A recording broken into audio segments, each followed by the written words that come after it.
Друзья, всем привет, доброе утро, добрый вечер, доброго время суток. Сегодняшний влог я посвящаю нашему субботнему дню, как мы его проводим. Как вы видели, я прогулялась с Тайсоном, затем я подготовила камин. Сначала убрала весь пепел и теперь взяла такой спрей. Он специально для духовки или для камина. Стоит он 2 евро. И беру его, просто забрызгиваю. Вот хорошо, тщательно забрызгаю, оставляю его на час. Я оставила в то время, как оно у меня там осталось забрызганным. Я спустилась вниз и, как вы видите, начинаю колоть дрова.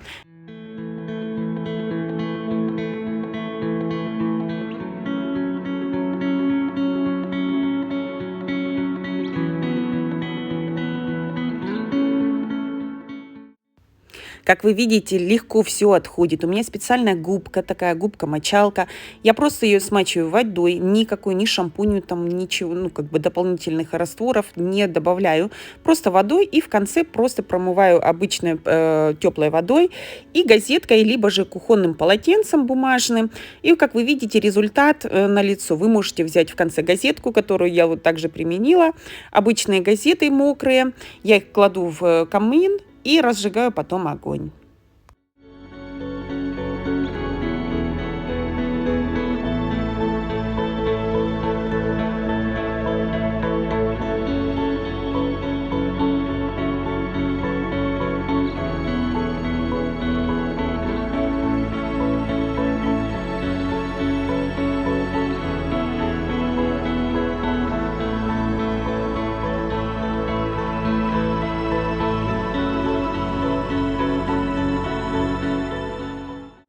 Огонь огнем, а обед по расписанию. Ребята, вот на сегодняшний обед я потратила буквально 30 минут, и обед превзошел все мои ожидания. Я взяла, как вы видите, 3 кусочка рыбы красной, посолила, поперчила, добавила молотый кориандр. Это, правда, обязательно нужно добавить, потому что придает вообще шикарнейший вкус. Также приправа для рыб, чуть-чуть посыпаю. Что хочу сказать, что рыба она у меня была с кожей, с кожурой. Поэтому, когда вы ее уже приготовите и будете подавать, вы можете просто ее отделить, рыбу от кожуры. Перекладываю я в форму, полила оливковым маслом. Вот. Ну и в конце, конечно, как же без чеснока. Чеснок у нас во всех блюдах, как я вам говорила, кроме компота. Хочу наперед забежать и сказать, что дети мои были просто им очень понравилась эта рыба. Даже Паскаль, вот он не любитель рыбы, он и то сказал, что мама, оставь мне кусочек рыбы. И я еще у него спросила, говорю, ты сейчас с сарказмом это говоришь или действительно? Он говорит, нет, я действительно хочу рыбу. На гарнир у меня были макароны и шпинат. Шпинат я взяла замороженный, как вы видите. Я его разогрела, взяла 2 упаковки, потому что мне показалось, что одной упаковки мне не хватит. Между делом я поставила воду для макарон. То есть, как вы поняли, что вся еда, которая у меня готова, то есть рыба, которая готовится, и макароны с шпинатом готовятся, это все в одно время, то есть готовится буквально за полчаса. В шпинат я добавляю по вкусу соль, немножко перец и масло, сливочное масло. Делайте вы по-своему, то есть я добавила 2 такие хорошие большие ложки столовой. Также я в шпинат добавила немножко сливочного сыра. То есть вот у нас называют это как фришкейзе, по-русски как творожная масса или сливочный сыр. Вы можете взять с травами или натуральный. То есть я добавила натуральный. Но я хочу честно сказать, если бы у меня был бы с травами, было бы по вкусу бы еще лучше. И вот в конце какой получился результат. То есть рыба, как вы видите, она просто шикарнейшая получилась. Она не сухая, она сочная. Вот и чеснок как раз был в норму. Также и шпинат вместе с макаронами. То есть на шпинат я потратила буквально 10-12 минут. Макароны, как вы сами знаете, то есть как их готовить, буквально так же 10 минут. И вот вам, пожалуйста, результат.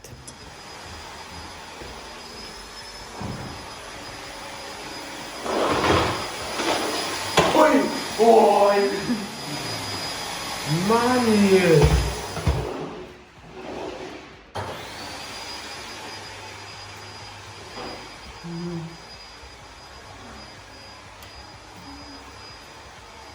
Так, проверим, как тут все чисто. Паскальчик убирает. Да.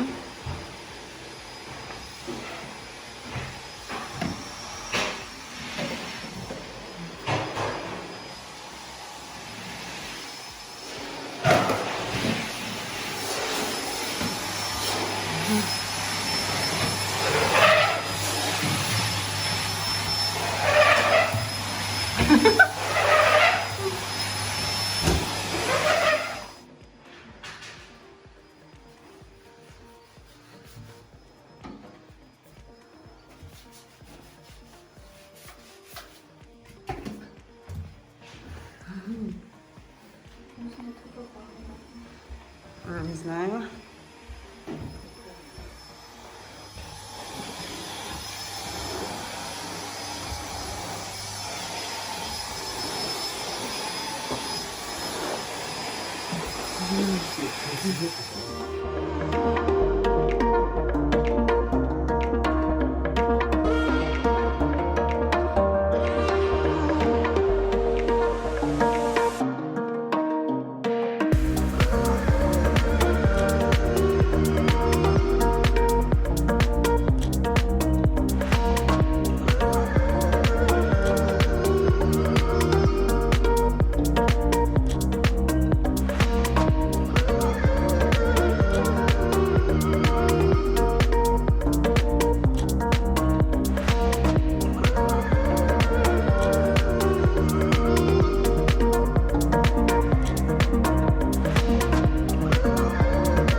Друзья, всем привет еще раз! Добро пожаловать в новый влог. Как вы видели, с утра уже началась у меня прогулка с Тайсоном, и дети убирать.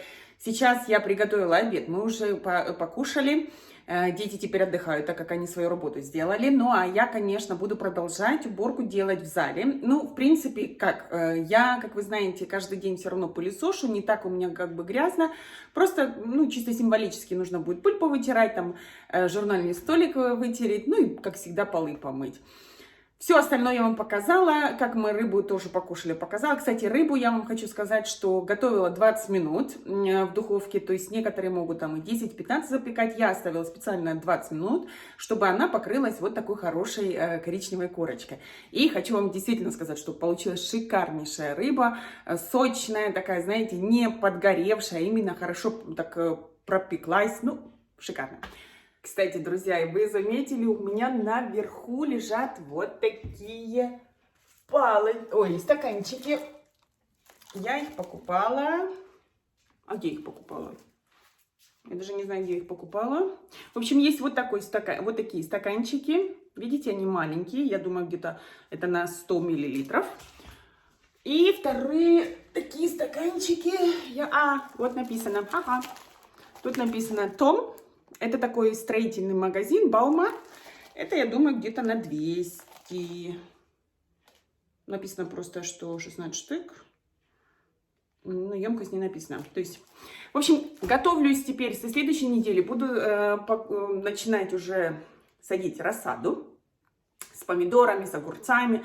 Посмотрю, какие у меня, конечно, еще там остались мои старые семена. Вот, если вдруг будет каких-то не хватать, соответственно, я буду докупать, потому что мне хочется там в этом году, конечно, конкретно уже ухаживать за теплицей. Я уже нигде не буду кататься, нигде не буду мотаться, то есть уже буду здесь находиться, ну, следующие 2-3 года. А там, конечно, как покажет время. Посмотрим, что будет в этом году с урожаем. Я не знаю, может, некоторые уже начали. У меня, кстати, одна подписчица, Дора. Дора, привет, если ты меня видишь. Привет. Она мне написала, что она тоже уже начала как бы садить рассаду. Вот. Поэтому я со следующей недели также примусь за это. У нас, как вы видите, хорошая погода. Вот солнечная. Видите? Кстати, по поводу волос. У меня многие спрашивают, что с волосами. Ребят, волосы не буду подстригать. Франк ругается, он не хочет видеть меня с короткой стрижкой, поэтому кое-как пытаюсь сейчас отпустить. Сейчас вот такой дурной, нехороший идет, ну, как бы размер волос, я не знаю, как правильно, то есть, видите, тут потихоньку идет вот такая короткая длина, там, длинная. Я хочу, если честно, отпустить полностью свои волосы. У меня пока, ну, как бы их немножечко этих седых волос, поэтому хочу вот эти белые отпустить и начать свои волосы отпускать.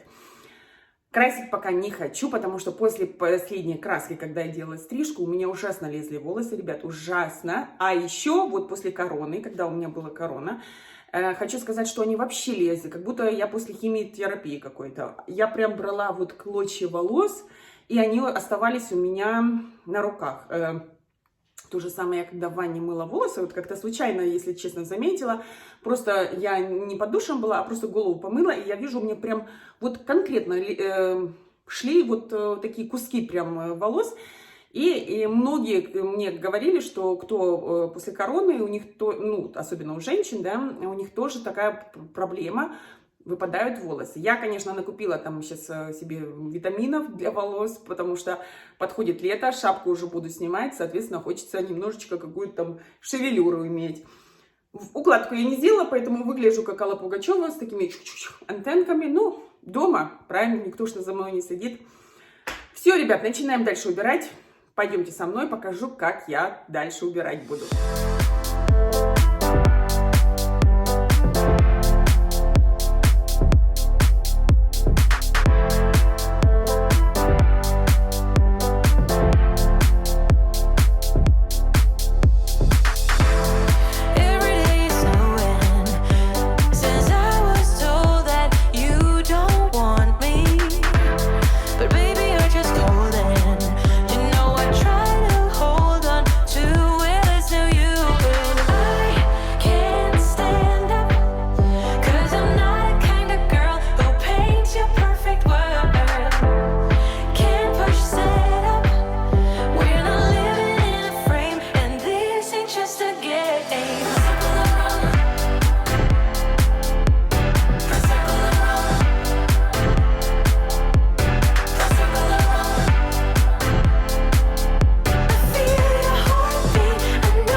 После того, как я помыла гостевой туалет, я принялась за кухню. Кухню я поднимаю специально, вот именно стулья, вот именно на стол ставлю, потому что мне так удобнее потом пылесосить, мыть полы. Потому что если я просто переверну сиденьем вниз, то все равно стулья будут спускаться, ну и мне будет препятствовать для хорошей уборки. Затем я перехожу в зал, складываю все одеяла, то есть мы по вечерам с удовольствием вот укрываемся такими легкими одеялами. Я, конечно, мерзлячка, я беру чуть-чуть потолще, дети, конечно, предпочитают более легкие одеяла. Убираю свой журнальный столик, вытираю пыль, так же, как вы видите, на комоде вытираю пыль.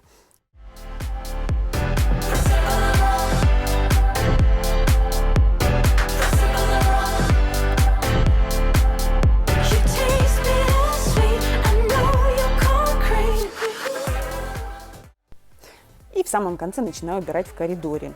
К сожалению, у нас до сих пор нет гардеробной. Мы пользуемся еще старой нашей вешалкой, которой мы пользовались еще в Плауне. Но ничего страшного, то есть, как говорится, Москва не сразу строилась. Я сказала Франку, лучше мы подождем и выберем ту, которую нам захочется, чем мы будем тратить деньги впустую. Ну вот и все, дорогие друзья. На этом я буду заканчивать свой влог. Спасибо, что вы оставались со мной. Спасибо, что вы нас смотрели, меня и мальчишек моих. Также спасибо, что вы пишете свои комментарии. Вот, я сегодня специально для подписчиков сняла Тайсона, потому что у меня многие спрашивали, где Тайсон, где Тайсон. Ребята, с Тайсоном все хорошо. Он, правда, он находится как в раю, он счастлив, что у него есть дом, что у него есть теперь терраса и такой участок, где он может просторно, свободно погулять и сделать свои дела, там, погавкать, на кого-нибудь полаять. Я, конечно, это пресекаю, потому что ну, мне самой не нравится, когда я прохожу с Тайсоном мимо чьего-то дома и собака гавкает. То же самое я не разрешаю Тайсону. В принципе, я просто начала наблюдать, он начинает лаять тогда, когда кто-то проходит с собакой. Я предполагаю, что он просто охраняет свою территорию, но все равно нужно потихонечку это пресекать, потому что если это войдет в привычку, то хана будет нам. Вот, на зиму, вот как вы нас спрашивали, вот как зимой, я еще раз хочу вам сказать, зимой мы его, вот когда хорошая температура, то есть плюс 5-7, он остается на улице. Когда начинается минусовая температура, да, мы его забираем, мы его отводим в подвал. Он в подвале находится до утра, и с утра, когда, например, дети идут в школу, они его выпускают, ну, идут сначала с утра с ним на прогулку, вот, собираются в школу. Либо же я, когда дома нахожусь, то я с ним иду утром на прогулку. В принципе, я это сейчас и каждый день и делаю. Вот, и он, конечно, тогда, ну, находится целый день на улице. Но как только минусовая температура, ребят, он не хочет, говорю вам, как оно есть, он не хочет к нам заходить в подвал, он хочет быть на улице, даже при минус 100 градусов, то есть его не затянешь, но я понимаю, что если его оставить на улице, то, соответственно, будут такие последствия, как проблемы с костями, и еще, может быть, вообще замерзнет и умрет, потому что мне одна подружка тоже рассказывала, что у одного знакомого остались собаки на улице при минус температуре, 2 собаки, и они утром замерзли. Чтобы этого избежать, мы его в подвал провожаем. Вот так вот. Как я вам сказала по поводу моих мальчишек, то есть мы разделили свою работу, работают они, ну как работают, не работают, как бы у каждого свои обязанности, например, они знают, что у них как бы верхний этаж, мой нижний, то есть это вот этот этаж, который я сейчас убрала. У них как бы распределена работа. Паскаль, например, он убирает в ванне, в туалете, Марсель и ванна, туалет, и пыль повытирает. Марсель везде пылесосит и моет полы. Это я хочу сказать, что очень удобно, потому что если вдруг, например, полы грязные, то я знаю, что нужно обратиться к Марселю. Если же в ванне там грязно или в туалете, то я знаю, что это можно к Паскалю. Потому что если они будут вместе делать одинаковую работу, вместе там ванну мыть, вместе там полы мыть, то и тогда уже, ну, скажем так, не найдешь крайних. А так у каждого своя ответственность, и, естественно, они будут это делать лучше, потому что они знают, что я буду проверять. Я это, конечно, не каждый день делаю, ну, то есть не каждый раз, но частенько как бы проверяю, потому что, ну, чтобы они знали, что чистота – это хорошо.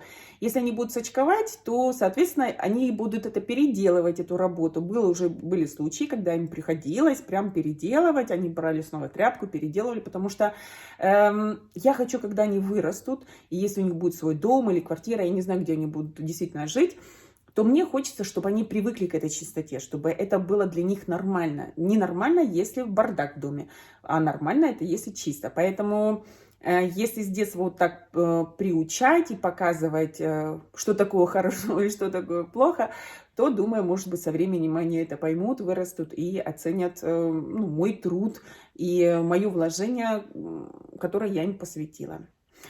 На этом, ребят, буду благодарить вас. Спасибо за все. Спасибо новым подписчикам, которые подписываются. И хочу вам пожелать хороших выходных. Осталось сегодня у нас еще суббота и завтра воскресенье. Еще масса времени. Вот. Желаю вам хороших выходных. Проведите их хорошо. Погода отличная. Солнышко. Пойдите погуляйте. Зарядитесь витамином D. Вот. Ну и самое главное, как всегда я вам говорю, оставайтесь здоровым. Потому что тот, кто болеет, это, как и я, это нехорошо. Всех люблю, всех целую. До новых встреч и пока-пока. Друзья, напоследок я хочу с вами поделиться вот таким камином, чтобы он согревал, успокаивал вас, потому что многие люди говорят, что когда смотрят на огонь, то внутри идет спокойствие. Также мне хочется, чтобы мой камин вам дал тепло, внутреннее, душевное тепло. Я хочу также поделиться вот спокойствием вот этим домашним, чтобы у вас дома также было все спокойно, уютно. Ну и самое главное, чтобы вы были счастливы, чтобы вы всегда хотели идти домой, чтобы вас тянуло домой, а не наоборот. Желаю вам всего хорошего. Оставляю настоящий звук, как горит камин. Надеюсь, вы получите мое вот это тепло через экран. Всем пока-пока.